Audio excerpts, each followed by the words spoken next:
Imagine your brain is like a busy city with different neighborhoods. Our story today takes us to two critical neighborhoods: the prefrontal cortex and the amygdala. Welcome to Brain Waves. Today, we're diving deep into the world of your brain to uncover why it sometimes tells little lies. Meet the prefrontal cortex, the decision maker. It's the boss of the brain, making decisions and plans, and keeping you out of trouble, most of the time. Imagine this: you eat the last cookie, and your mom asks who did it. Your prefrontal cortex might say, "Not me," even though it knows you're the cookie culprit. Why does it do that? Well, it's like your brain's superhero trying to protect you from getting into trouble. So, it might invent a little fib to keep you out of the cookie monster's radar. Job interview impressions. During a job interview, the prefrontal cortex might embellish certain skills or experiences to present yourself as an ideal candidate. You might slightly exaggerate your proficiency in certain areas to leave a positive impression. Or, let's say you forgot to complete an important task. Your prefrontal cortex might quickly fabricate a believable excuse to avoid consequences or embarrassment. For instance, you might blame technical issues or unexpected interruptions. Social white lies. Imagine you're at a friend's art exhibition, and they ask for your opinion on their latest painting. Your prefrontal cortex might intervene to soften the truth if you don't particularly like it. Instead of saying, "I don't like it," you might say, "It's very unique and expressive," to spare their feelings. In these scenarios, the prefrontal cortex engages in strategic adjustments or slight distortions of truth to navigate social interactions or protect your self-image and reputation. Now, let's meet the amygdala, the brain's emotion wizard. It's constantly on the lookout for anything that might be important for your survival, like potential dangers or exciting opportunities. It's like your brain's mood ring, but cooler. When you see something that triggers an emotion, like a snake, your amygdala springs into action. It sends signals to another part of your brain called the hypothalamus, your body's command center. The hypothalamus is a small but incredibly important region of the brain, and it's located near the base of your brain, just above the brainstem.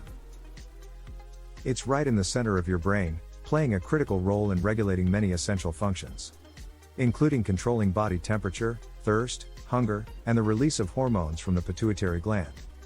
The hypothalamus is a kind of command center for regulating various bodily processes.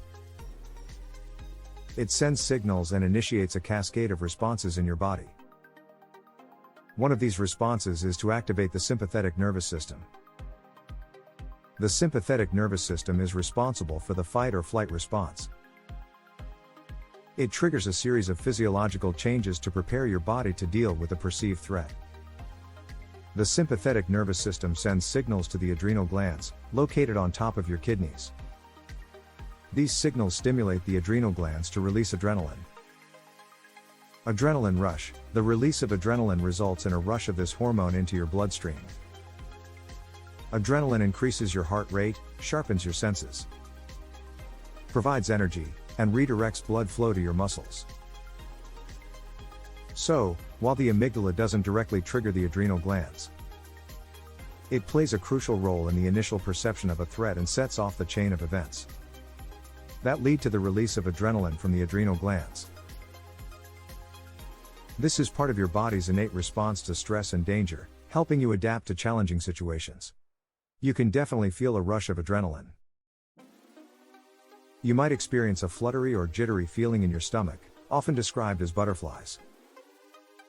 It's a common sensation when you're anxious or excited. Heightened alertness. Adrenaline sharpens your focus and alertness. You might become more aware of your surroundings and notice details you wouldn't typically pay attention to. Some people experience trembling or shaking, especially in their hands, as a result of the adrenaline rush. Emotional intensity. You could also feel intense emotions, such as fear, excitement, or even anxiety. Adrenaline can heighten your emotional responses.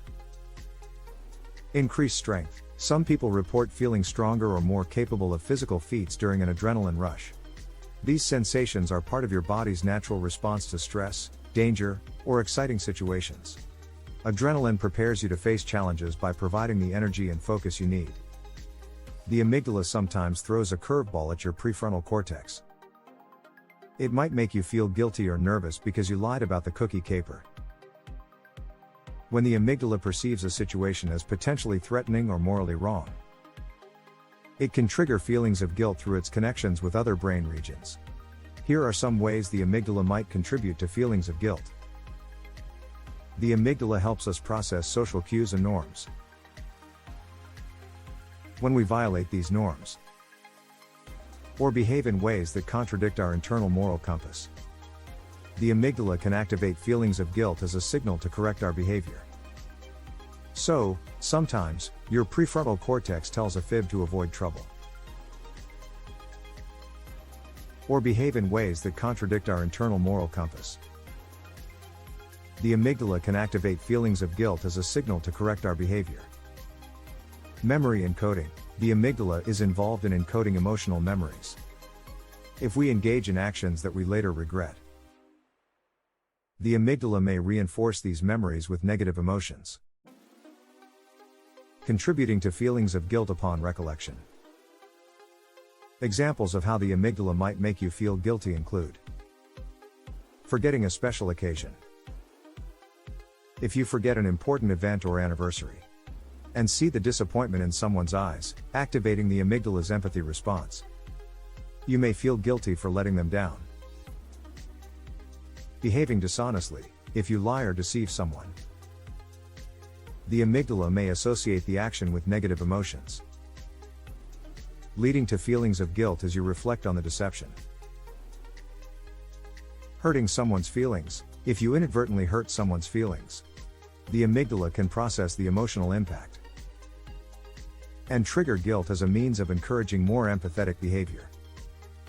In summary, the amygdala's involvement in emotional processing, memory, empathy, and social cognition can contribute to feelings of guilt when we perceive ourselves as responsible for causing harm or violating social norms. It's like an emotional tug of war inside your brain. Here's an example. The work dilemma. Time for some real-life action.